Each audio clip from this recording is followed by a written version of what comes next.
Good morning. I'm Mick McCorcle. I chair the NLC. We're kind of like the House of Representatives for Trout Unlimited with 36 representatives from each of the councils. We're unlike the House of Representatives in terms of the fact that we get things done.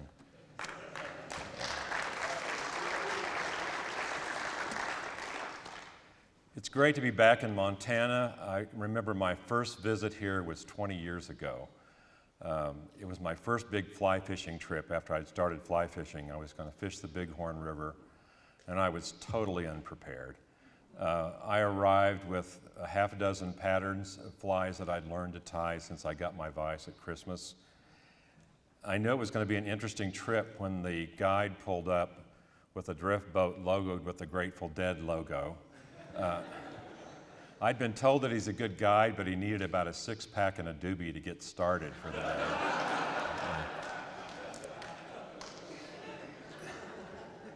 So we had quite an adventurous 4 days. I managed one day to hook him in the cheek with a double nymph rig with about 3 BB shot on it. And the next day I took a quart of water in over the top of my waders early in the day.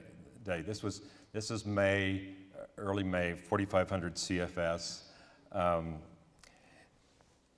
I did leave my U-shaped waiting staff in a dumpster, but I did get to measure about a 23-inch rainbow on the ruler that was tattooed on the forearm of our guide.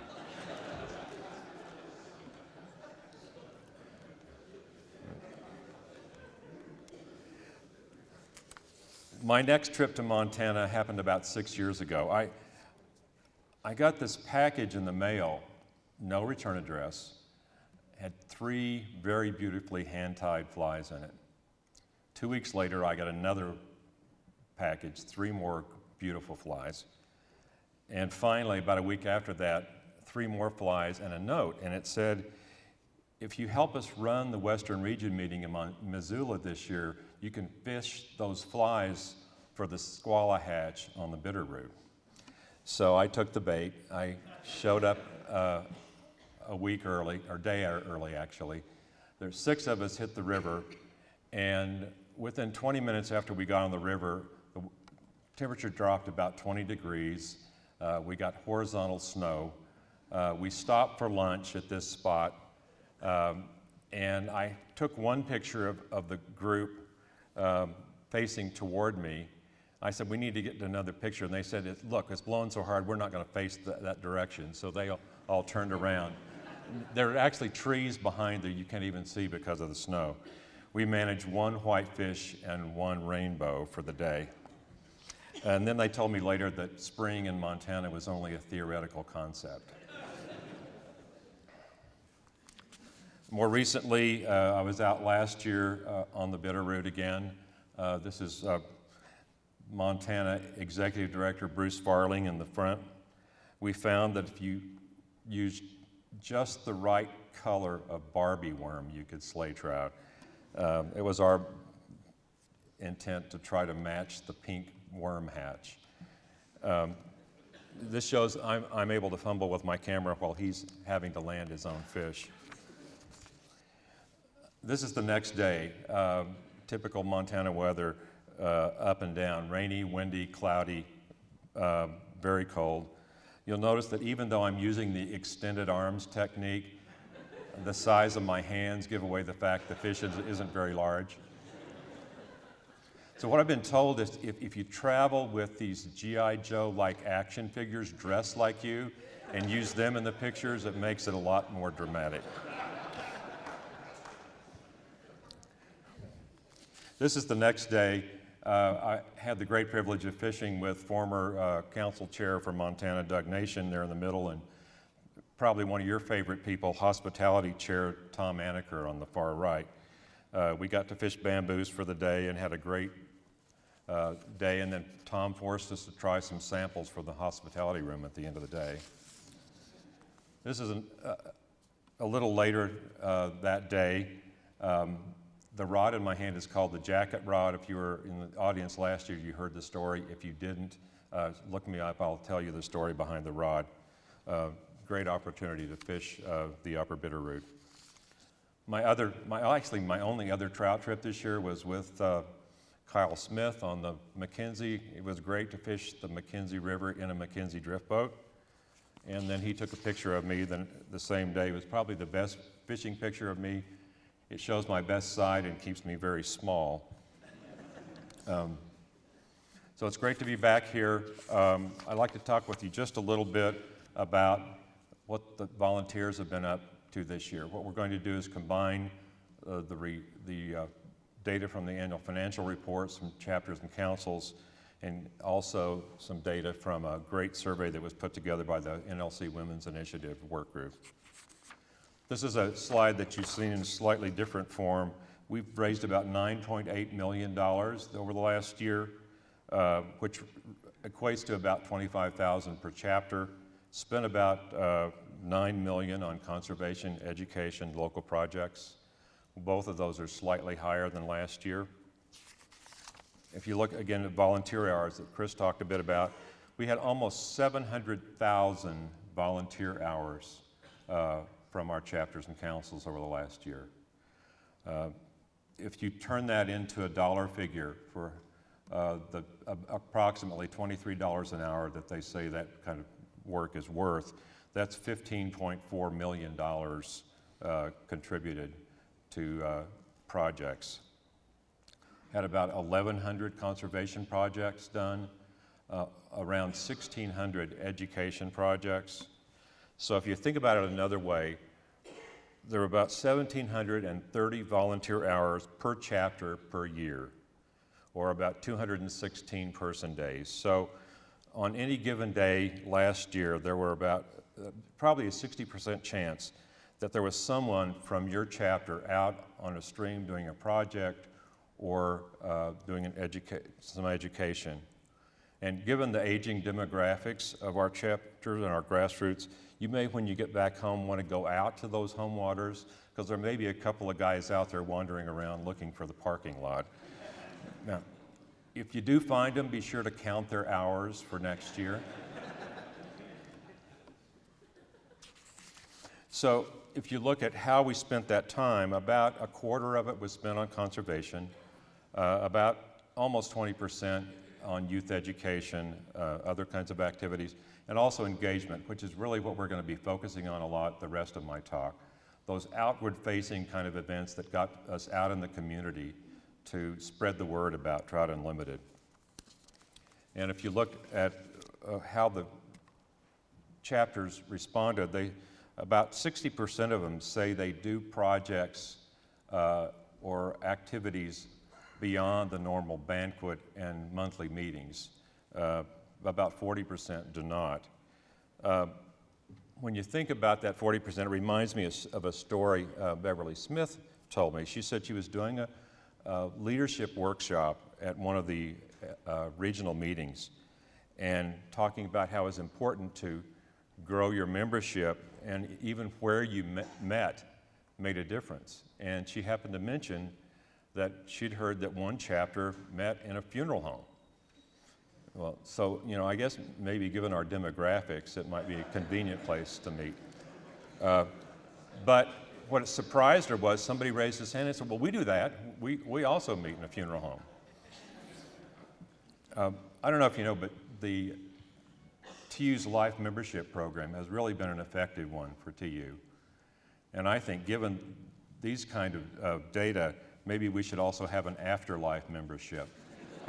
For people who want to hedge their bets on whether there's trout streams in the sky. Haven't been able to get that through with the staff, though. This slide, which has a lot of information on it, comes from a great survey that was put together by the Women's Initiative Work Group. It's an online survey. It went on in April, and I think it's going to be open and available for anyone who wants to add their data to the survey until the end of the year. So go online yourself and respond. You'll notice there are a lot of different reasons why people join TU. We had about 4,000 responses, and the neat thing about it, we had some response, at least one response from 363 of our 386 chapters. So this is by far the most comprehensive survey we've done. But you can see there are a lot of different reasons why people join TU. Because of the mission, because of working with others, because of doing something good for society. Some people wanted to learn how to fish. We've got 3% who do it for a tax credit. That's an interesting group of people I might want to meet. Excuse me a minute here. So for the rest of this presentation, what I'd like to do is look at ways in which our chapters have managed to do these outward-facing events that really help build community. This is Gil Lackey. Gil is a former TU newsletter editor and chapter president from Tennessee. He writes for a professional organization. He's written an article called Bowling Alone. If you'll excuse me, I'm going to read a fairly extended excerpt from Gil's article. He said, "I was living the dream. I was blissfully single. I owned my own home. I had a 9-to-5 job with a big downtown office and a secretary. Waiting for smallmouth with spinning gear kept me busy on weekends. I'd been a member of Trout Unlimited for many years, but had never taken my membership out for a spin. I didn't know much about conservation, fly fishing, or fly flingers, so I didn't feel comfortable just popping in the local TU meeting. But then a friend invited me. I decided to take a chance and show up. That split-second choice changed the course of my life. When I later became president of the chapter, I ended up having to write most of the monthly newsletter. I often visited like-minded people and groups looking to partner with them on conservation initiatives. After one of those meetings, I helped a lovely young lady fold up chairs. 3 trout bums I met at the first TU gathering were groomsmen when I married that same girl a few years later. We built a bigger house to accommodate visiting in-laws, our children, my fly tying room, and the home office I would need for the outdoor writing career that began with the TU newsletter. The spacious backyard was a perfect place for teaching folks how to fly cast and how to grow organic vegetables, passions I picked up from those friends I met in TU. I finally had room to get my black lab Caney, named after the Caney Fork River, where I caught my biggest trout on the fly. Sadly, my old TU group is struggling to stay afloat, and so many other local meet and greet organizations. The reason Gil called his article Bowling Alone is because of a book written by a guy named Robert Putnam, also subtitled The Fall and Rise of American Community. And Putnam talks about how over the last half of the 20th century, we'd seen a big drop-off in the number of people who got involved in the kinds of civic organizations or social groups that typified the U.S. in the middle of the 20th century. And he noted that even though there were as many bowlers around as there ever were, bowling leagues have dropped precipitously. And both Gil and Putnam talked about the importance of maintaining community, maintaining those kind of connections. And as Gil said, please consider the consequences of my decision to turn off the television and attend a social event. From that one Trout Unlimited meeting, I ended up with my wife, my children, my boat, many of my best friends, my dog, a slew of hobbies, and a new career that I love. I'm living the dream. So the next several slides are going to be focusing on examples of how TU volunteers, chapters, and councils have been working, building community, and maintaining those kind of social connections that are so important. This is Gracie Baldwin. Gracie learned to fly fish during a Jan term class at Colby College in Maine. Shortly thereafter, she said she really got addicted to it. She was actually getting up before classes to fish in the morning. She founded the Colby Five Rivers Club, and she got them involved in doing Project Healing Waters. They started working with the Colby Cares About Kids program. She got so involved with the Five Rivers, she also tried to help the other Five Rivers clubs in Maine work together with them on the Maine brook trout survey. She became one of the Costa ambassadors we heard about last night in the awards banquet. And Costa sent her to Pescamaya Lodge in Mexico, where she said she was the least experienced fly fisher, but did happen to catch the biggest permit. She has now moved to Boston. She's gotten in touch with the Greater Boston chapter of TU and is trying to organize more work with them as she's in her first job. Picture from the Kalamazoo Valley chapter, which I just love. I love that shot. The Kalamazoo Valley chapter celebrated their 50th anniversary this year. They had a weekend of planned events that they opened to the community. 20 years ago, they founded the Michigan Youth Camp. They now have 24 kids coming every year, and they get a lot of kids from other TU chapters around Michigan. It's heavily conservation focused, and they really are hoping to create future coldwater conservationists. The chapter's involved in numerous cleanups, in the macroinvertebrate sampling studies, and they're also working with Western Michigan University. And one of the ways that they're trying to get involved with the younger people in the university is they're holding several of their chapter meetings on campus. This is Scott Scarfone. Scott is a landscape architect. He helped found the Upper Gunpowder Brook Trout Conservation Partnership. Don Haynes, the council chair from Maryland, tells me that Scott knew that there were a lot of organizations that had similar interests in brook trout, and his job, he felt, was to get them all in the same room discussing their common interest. They've been able to partner with Maryland Fisheries, the U.S. Fish and Wildlife Service, the National Aquarium, Chesapeake Bay Foundation, and others. The partnership from the beginning has been meant to be landowner driven, so we're really doing a lot of work educating landowners and bringing them in and getting them involved in the process so that they learn about new land use practices and land management in ways that would protect these brook trout. They've already mapped the area, they've installed temperature loggers, they've tagged and followed trout, and they've also conducted a complete culvert survey of this entire watershed. And Scott has been the one that's, as you can see on the quote, kind of like the spider in the middle of the web, trying to make sure all the pieces fit. This is a project going on in the Ammonoosuc chapter, which is located at the upper end of New Hampshire. It's an area that's predominantly rural, but has had a lot of recent development.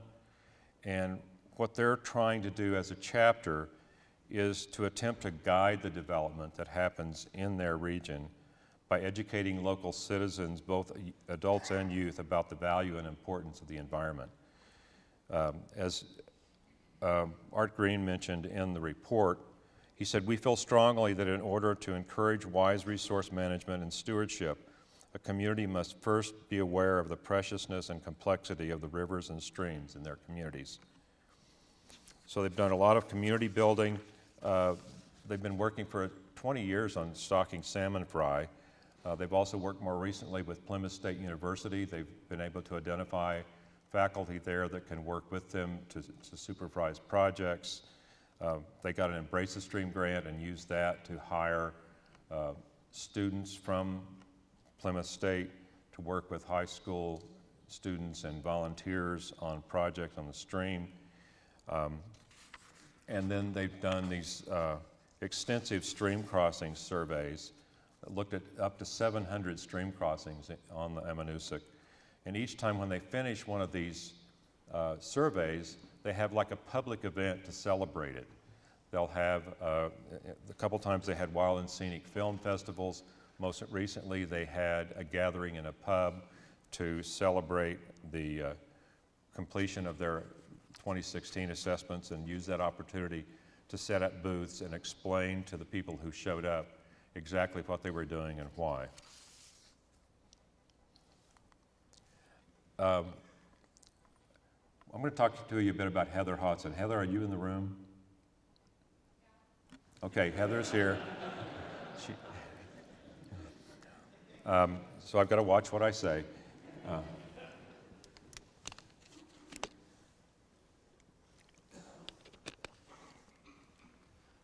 Heather is this amazing kind of person. She's a nurse. She works 3 jobs, and she's got this incredible passion for fly fishing and teaching fly fishing to women and others. Washington Council of TU asked her to be their Women's Initiative coordinator. She's gotten very quickly involved. She says there are now a half dozen coordinators in chapters around the state. She hopes for a couple more by the end of the year. She teaches the Fly Fishing 101 classes. She's already had, I think it was 56 people through the first 2. And from that 56, 25 joined TU. She's got another one scheduled before the end of the year. She's also organized social events on evenings and really started kind of a social network among the people who are coming to these programs. So really gotten the Women's Initiative going. So Heather, we commend you for that. Scott Novotny.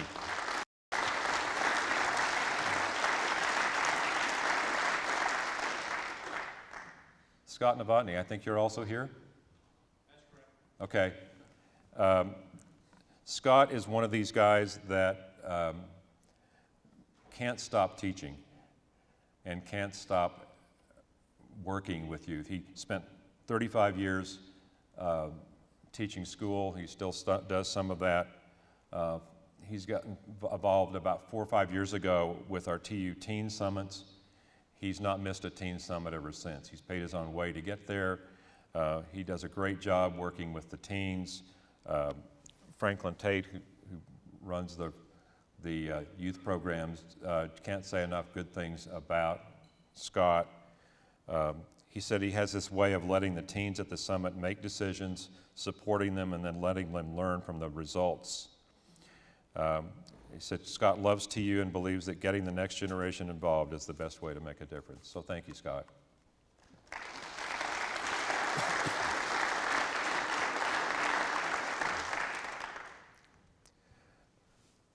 I think I've got this right. Tualatin Valley, is that right?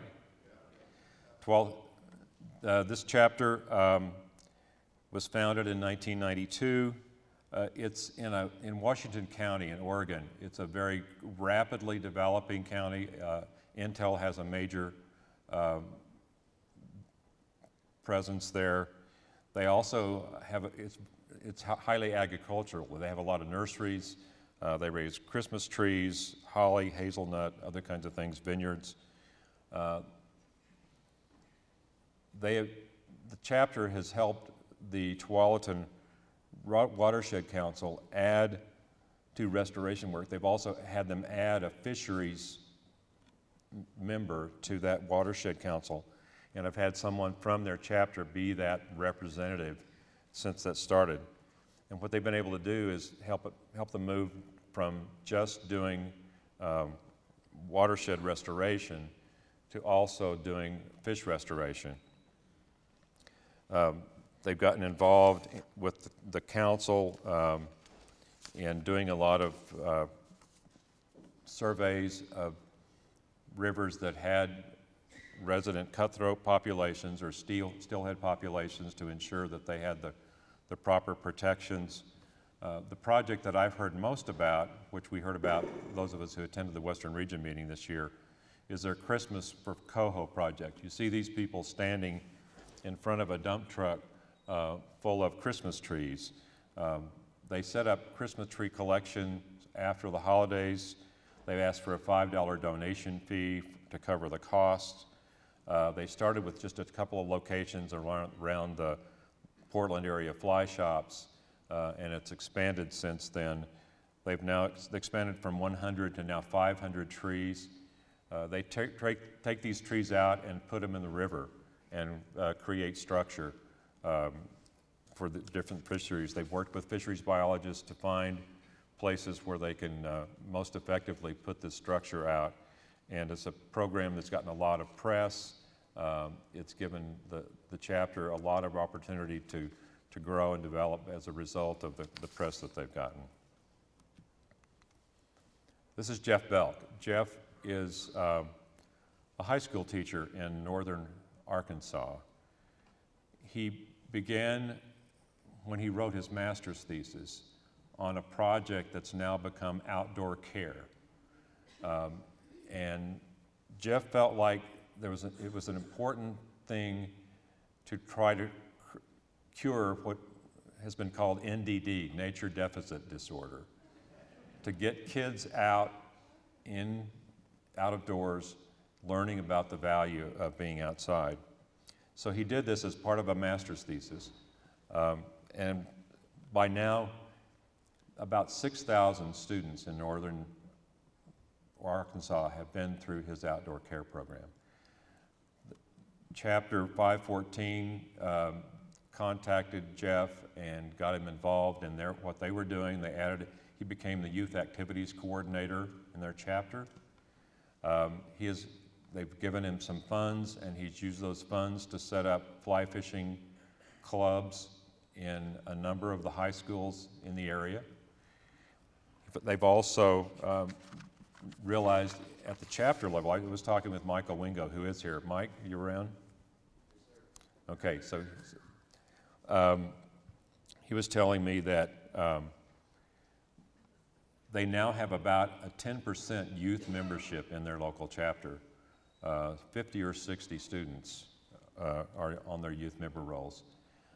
Jeff has this kind of following of these teenagers who love what he does and love the energy and the passion that he shows for the out of doors.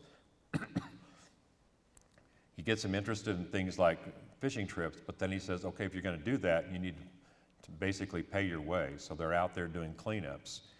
And Michael was telling me about, they'll have a cleanup on a Saturday morning and 110 kids will show up.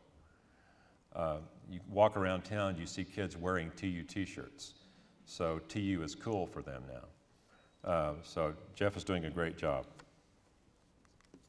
Finally, TU's Veteran Service Programs. This picture was actually taken at an outing for the Spring Creek chapter, which won our Gold Trout Award last night. But in general, volunteer service programs are really broadening the definition of who they serve. In the past, we've done a lot of work with disabled vets, and that's going to continue. But the work is now going to include more able-bodied vets, spouses, and families. As I was talking with Dave Cumline recently, he was saying that there are no denying the therapeutic effects for all vets from being in the water and participating in these programs.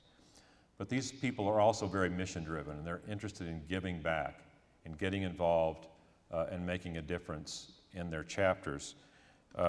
So while VSP kind of becomes a safe haven for them to kind of work out some of the things that have been going on for them as wounded warriors and others, they really want to provide some service in return. So whether it's planting willows or doing a stream cleanup, it's often very easy to get them involved in doing this kind of work.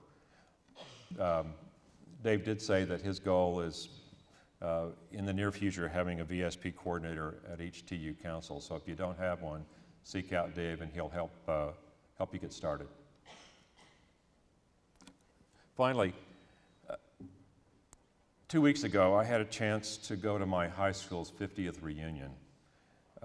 It was, for the most part, a joyous occasion. We looked back on a time when we were all healthy and beautiful, and our sports teams and academic teams were invincible. And for me, in that era, I graduated high school in 1966. It was kind of just the end of the Camelot era. Vietnam was just getting started. Some of the social unrest was really yet to happen.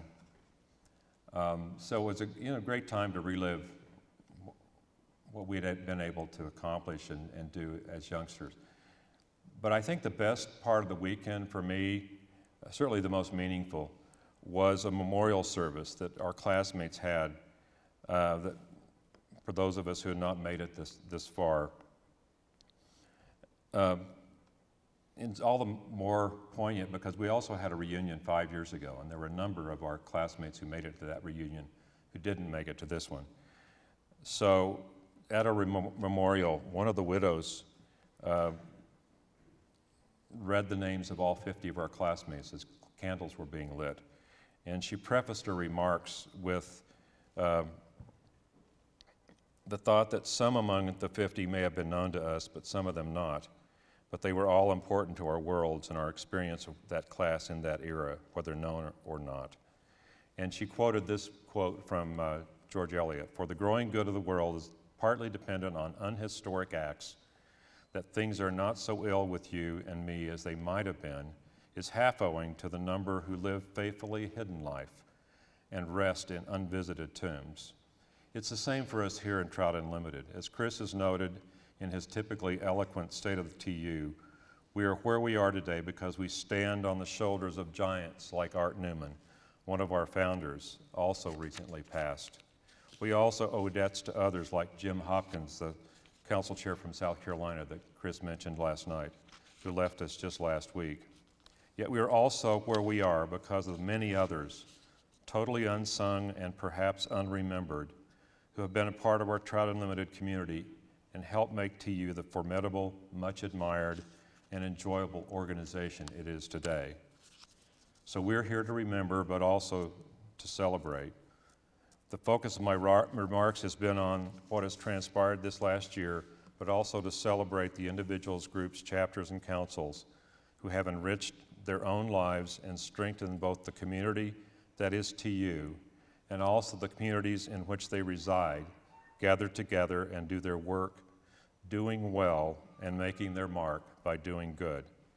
Yet we should not forget all those others who have contributed to this great cause and this vital organization, whether they have been singled out for recognition or not.